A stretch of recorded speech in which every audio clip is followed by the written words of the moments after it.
अस्सलाम वालेकुम। कैसे हैं आप सब? उम्मीद करती हूँ सब खैरियत से होंगे।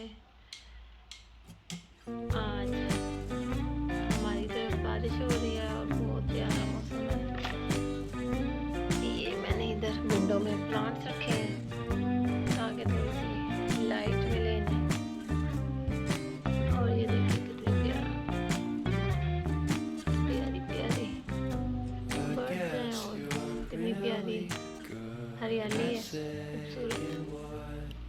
देखिए पानी की बूंदे, सुहाना। Suppress my feelings 'cause I know what's best for me.